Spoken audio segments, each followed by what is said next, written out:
দীর্ঘদিন গবেষণার পরে চেষ্টায় 10 বছর ধরে এটা নিয়ে আমি পড়ে আছি। 5 বছর ধরে এই মন্ত্রণালয় বিভিন্ন অফিসের দুয়ারে দুয়ারে ঘুরতেছি, সবাই মোটামুটি করছে এটাকে।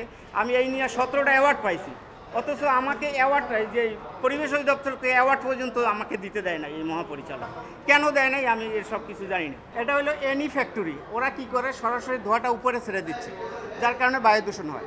আমাদের যে টেকনোলজিটা হইলো না, এখন থেকে আর উপরে আর কোনো ধোঁয়া যাবে না, ওটা মাটির নিচ দিয়ে আন্ডারগ্রাউন্ড টানেল তৈরি করতে হবে। টানেল তৈরি করে ওয়াটার ট্রিটমেন্ট প্ল্যান্ট তৈরি করে ওয়াটার ট্রিটমেন্ট প্ল্যান্টের মাধ্যমে জিরো কার্বনে সাদা শীতল বাষ্প, যাতে গরম কোনো বাষ্পও ছাড়া যাবে না, একেবারে জাস্ট সাদা শীতল বাষ্পটা উপর থেকে বাইরে হয়ে যাবে, যা চোখে দেখা যাবে না।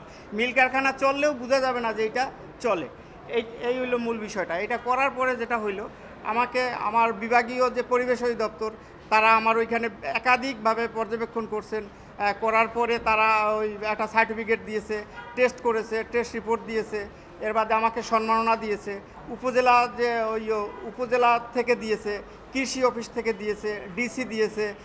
এরপরে মন্ত্রণালয় জমা হওয়ার পরে মন্ত্রণালয় আবার চিঠি দিয়েছে পরিবেশ অধিদপ্তরকে। পরিবেশ অধিদপ্তর কোনো লড়েচড়ে না দেখে আবার দিছে।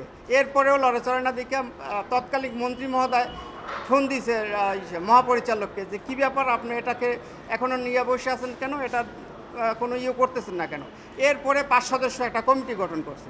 কমিটি গঠন করার পরে দেখা গেল যে এরপরেও কমিটি একটা রিপোর্ট দিছে। রিপোর্টে অলরেডি কমিটি বলে দিছে যে এই টেকনোলজি যদি স্থাপন করা হয় আর বায়ু দূষণ বলতে কিছু থাকবে না, বায়ু দূষণ আর হবে না। এবং আমার এটা যে কুয়েটের টেস্ট করছে, টেস্ট রিপোর্ট হইলো জাতীয় মানমাত্রার নিচে। জাতীয় মানমাত্রা হইলো 250 SPM, আমার হইলো 187, তার মানে জাতীয় মানমাত্রার অনেক নিচে। এরপরে উনি মহাপরিচালক মহোদয় কী করছেন, উনি ব্যক্তিগতভাবে না, আমি এর কোনো রিপোর্ট উনি আমলে নেন নাই। আমলে না নিয়ে কী করছেন, উনি ব্যক্তিগতভাবে একটা রিপোর্ট দিয়ে দিয়েছেন মন্ত্রণালয়। দেওয়ার পরে আবার আমি মন্ত্রণালয়ে যখন যোগাযোগ করি, চিঠি দেওয়ার পরে মন্ত্রণালয় অলরেডি বলে দিছে না, 1995 আইন অনুযায়ী যে কোনো টেকনোলজি, যে কোনো প্রযুক্তি ব্যবহার করা যেতে পারে। এরপরেও আর উনি এ কথা, মন্ত্রণালয়ের কথাও ডিজি মহোদয় আর আমলে নিচ্ছেন না। এর তৎকালীন এই বর্তমানে যে মন্ত্রী মহোদয় সাবের হোসেন চৌধুরী, ওনার কাছে যখন আমি গেলাম, যাওয়ার পরে দেওয়া হলো, উনি সাথে সাথে বিষয়টা আমলে নিলেন। আমলে নিয়ে ডিজি মহোদয়কে আবার রিকমেন্ডেশন করলেন যে আপনি এই বিষয়টা আবার একটু দেখেন। দেখার পরে ঠিক ওই সেই আগের মতো পুনরায় উনি বলে দিচ্ছেন যে না, আমি এটাকে করব না। তার মানে উনি কাউকেই মানতেছেন না। উনি ওনার হাতে কমিটি করা, উনি কমিটিও মানতেছেন না।